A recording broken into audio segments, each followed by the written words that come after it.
Leviticus chapter 25.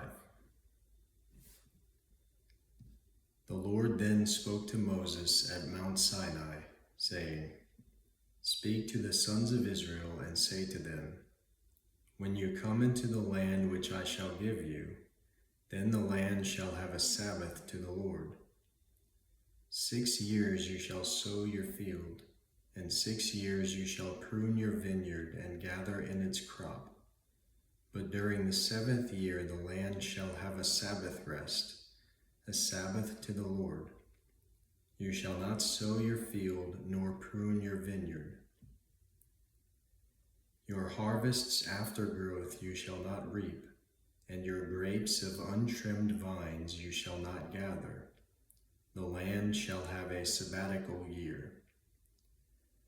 All of you shall have the Sabbath products of the land for food, yourself and your male and female slaves, and your hired man and your foreign resident, those who live as aliens with you. Even your cattle and the animals that are in your land shall have all its crops to eat.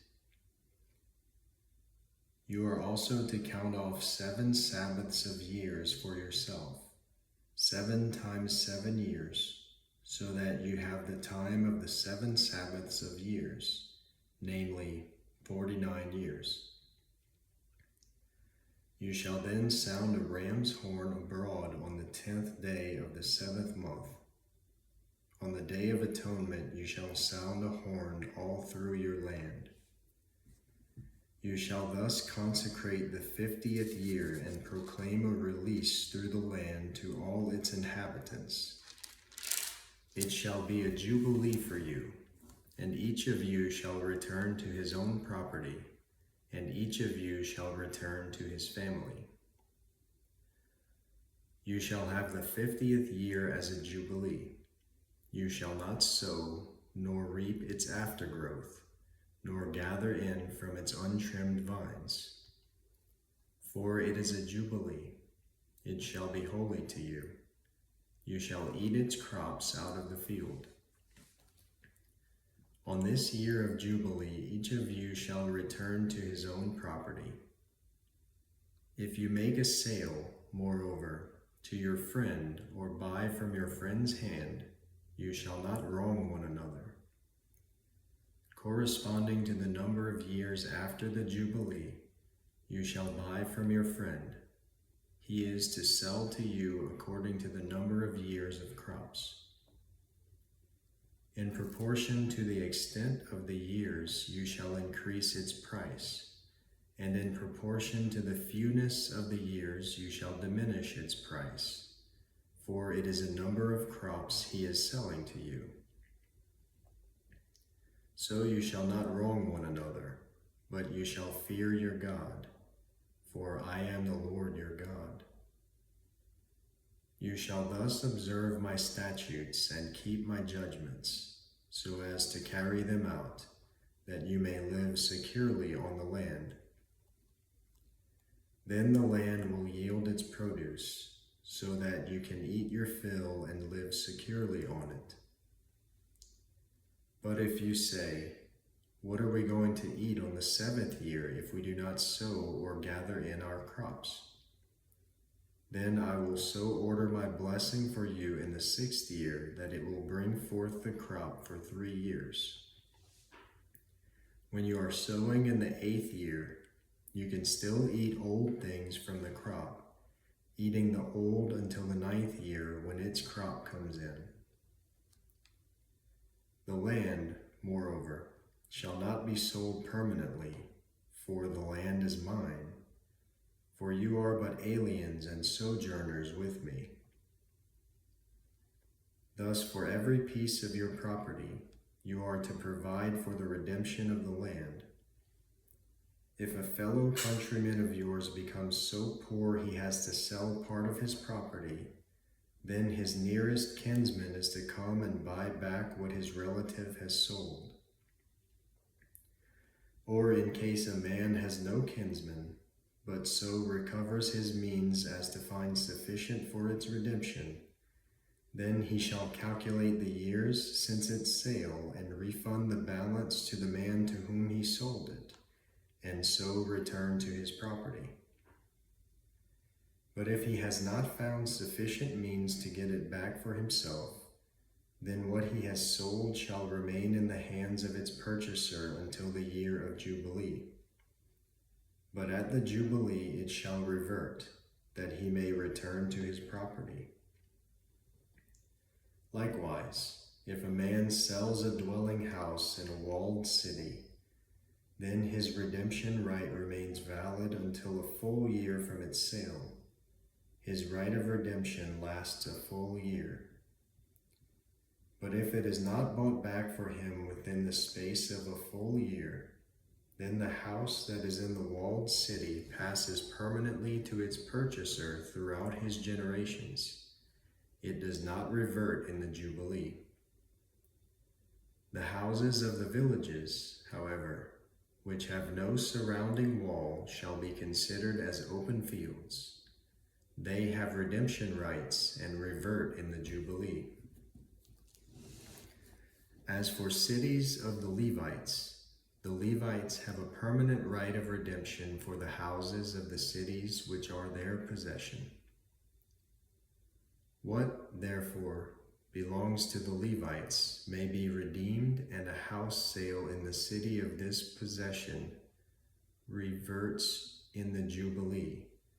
For the houses of the cities of the Levites are their possession among the sons of Israel. But pasture fields of their cities shall not be sold, for that is their perpetual possession. Now, in case a countryman of yours becomes poor and his means with regard to you falter, then you are to sustain him, like a stranger or a sojourner, that he may live with you. Do not take usurious interest from him, but revere your God, that your countrymen may live with you.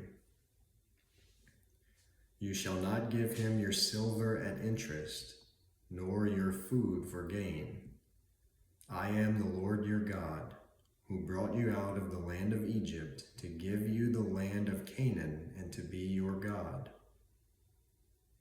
If a countryman of yours becomes so poor with regard to you that he sells himself to you, you shall not subject him to a slave's service.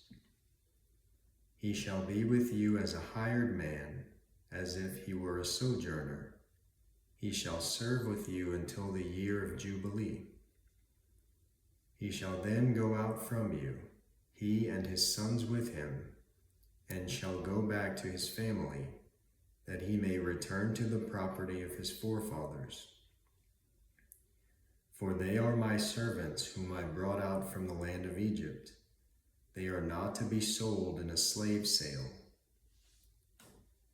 You shall not rule over him with severity, but are to revere your God. As for your male and female slaves whom you may have, you may acquire male and female slaves from the pagan nations that are around you. Then, too, it is out of the sons of the sojourners who live as aliens among you that you may gain acquisition, and out of their families who are with you, whom they will have produced in your land. They also may become your possession. You may even bequeath them to your sons after you, to receive as a possession. You can use them as permanent slaves. But in respect to your countrymen, the sons of Israel, you shall not rule with severity over one another. Now if the means of a stranger or of a sojourner with you becomes sufficient, and a countryman of yours becomes so poor with regard to him as to sell himself to a stranger who is sojourning with you, or to the descendants of a stranger's family, then he shall have redemption right after he has been sold.